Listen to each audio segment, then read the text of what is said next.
Charging అయిపోతుందండి. నేను actually ఇక్కడ మన మీద కుట్రలు జరుగుతున్నాయి, కుతంత్రాలు జరుగుతున్నాయి. వేం నరేందర్ రెడ్డి, పొంగులేటి శ్రీనివాస్ రెడ్డి, రెండి వర్గం అంతా కలిసి కుట్రలు చేస్తున్నారు.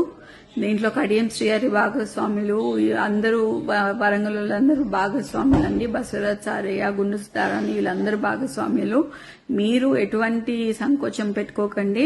దయచేసి చెప్తున్నాను, కార్యకర్తలను కాపాడుకునే బాధ్యత కొండా దంపతులది, కొండా కుటుంబాన్ని. ఎప్పుడు మేము కార్యకర్తల వెనకాల ఉంటాము. మాకు పదవులు శాశ్వతం కాదు, పైసలు శాశ్వతం కాదు. మేము నిబద్ధతతో పనిచేస్తాము, కార్యకర్తలకి వెనకాలని చేస్తాము. మీరు దయచేసి మీ మనోధైర్యాన్ని కోల్పోకుండా మాకు మనోధైర్యాన్ని ఇవ్వాలని మనస్ఫూర్తిగా కోరుకుంటున్నాను. నేను మళ్ళీ లైవ్ లోకి వస్తానండి. ఇక్కడ చాలా అల్లరిగా ఉంది.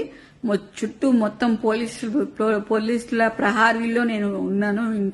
నేను ఇంట్లో ఒక్కదాన్నే ఉన్నాను. ఇప్పుడు అమ్మ కూడా లేదు, నాన్న లేడు, ఇక్కడ అమ్మ లేదు. నేను ఒక్కదాన్నే ఇంత పెద్ద ఇంట్లో ఒక పోలీసుల ప్రహారీ మధ్యలో ఉన్నాను. మేమేం తప్పు చేశామనేది కూడా తెలియట్లేదు. అసలు ఇంత కక్ష కట్టి బీసీ లీడర్లని మమ్మల్ని ఎందుకు ఇలా చేస్తున్నారో అనేది తెలియట్లేదు. మేం ఫైటర్స్, మీ అందరికీ తెలుసు. నేను ఎట్లాంటి ఫైటర్నో మీ అందరికీ తెలుసు.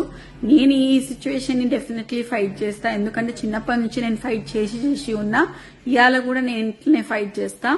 ఇవాళ కూడా ఎంతమంది పోలీసు వాళ్ళు వచ్చినా కూడా నన్ను ఎవరు ఏం బీకలేరు, ఏం చేయలేరు.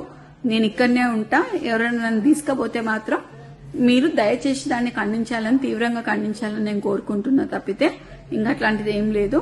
దయచేసి మీరందరూ మా అండ ఉంటారు అని చెప్పి నేను మీకు చెప్తాను. మాకు సపోర్ట్ చేయండి.